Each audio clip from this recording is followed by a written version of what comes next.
ने आज 2 साल का निचला स्तर भी छू लिया है। क्या वजह है इस जोरदार गिरावट की और अब निवेशकों को क्रूड में क्या स्ट्रैटेजी बनानी चाहिए, बताने के लिए हमारे साथ हैं अपस्ट्रीम के South Asia bureau chief Narendra Taneja. Taneja ji, बताइए क्या कारण है कि कच्चा तेल लगातार नए लोज बना रहा है और 2 साल के न्यूनतम स्तरों के स्तर पर अब आ गया है?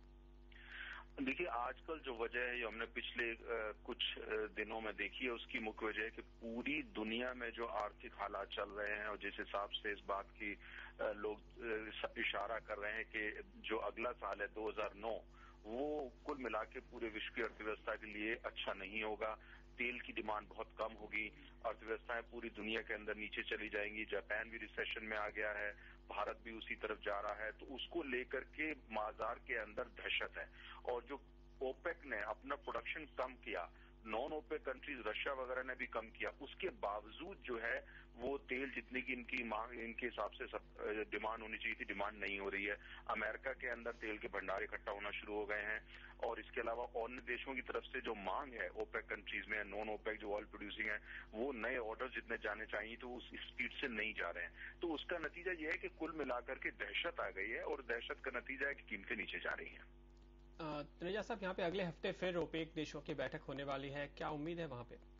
देखिए, ओपेक फिर एक बार जो है, खासतौर से जो गर्म खून वाले लोग हैं ओपेक के अंदर, जिसमें ईरान और वेनेजुएला खासतौर से हैं, ये फिर डिमांड करेंगे कि प्रोडक्शन को कम किया जाए और ओपेक को शायद इस बात को मानना पड़ेगा और उत्पादन थोड़ा कम किया जाएगा। लेकिन मुझे नहीं लगता कि उसके बावजूद जो है जहां तक डिमांड है उसमें किसी तरह की बढ़ोतरी या कीमतें ऊपर जा पाएंगी, क्योंकि आने वाले, जब तक ओबामा जो है वो सत्ता में नहीं आ जाते अमेरिका में और उनकी नई नीतियां स्पष्ट नहीं हो जाती हैं और यूरोप वगैरह उसके साथ किस तरह अपने को अलाइन करते हैं नई नीतियों से, और कुल मिला के जो फाइनेंशियल सिचुएशन है पूरी दुनिया की, उसमें जब तक कुछ सुधार नहीं आता तो तेल की कीमतें आप देखेंगे नीचे की तरफ जाएंगी। बल्कि जो बड़ी बड़ी कंपनियां तेल की हैं वो मानसिक रूप से ऐसे हालात के लिए तैयार हो रही हैं कि शायद तेल की कीमत जो है वो 40 से नीचे भी कहीं ना चली जाए। मेरा व्यक्तिगत मानना है ये अगर जाएगी भी तो ज्यादा दिन टिकेगी नहीं, क्योंकि $80 से जितना भी नीचे जाएगा वो ज्यादा सस्टेनेबल नहीं है, क्योंकि उसी को आधार मान के ज्यादातर तेल के बड़े उत्पादक देश अपनी अर्थव्यवस्था और अपनी नीतियां बना रहे हैं। उससे नीचे होगा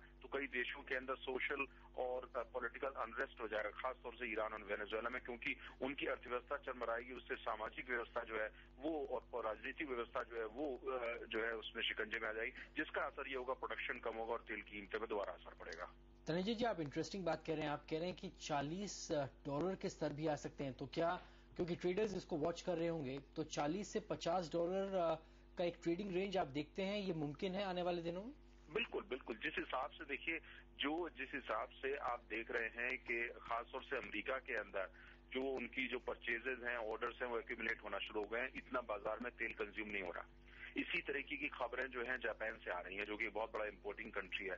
चाइना के अंदर जिस हिसाब से रिसेशन आने लगा है, जिस हिसाब से कारखाने वहां बंद होने लगे हैं और जिस हिसाब से बेरोजगारी आने लगी है, तो कुल मिलाकर के, और मध्य पूर्व जो कि खुद तेल का उत्पादक भी है और बहुत बड़ा उपभोक्ता भी है, वहां भी डिमांड में कमी आ रही है। तो इसलिए जो मेरा अपना मानना, जो हालात आने वाले समय के अंदर तेल की कीमतें आप देखेंगे उस नीचे की तरफ ही जाएंगी। और जैसे मैंने कहा कि 40 की जो बातचीत है वो अंदर कंपनियों के अंदर शुरू हो चुकी है और भारत में भी जो तेल की कंपनियां आंतरिक रूप से 40 की बात कर रही हैं। बहुत बहुत धन्यवाद।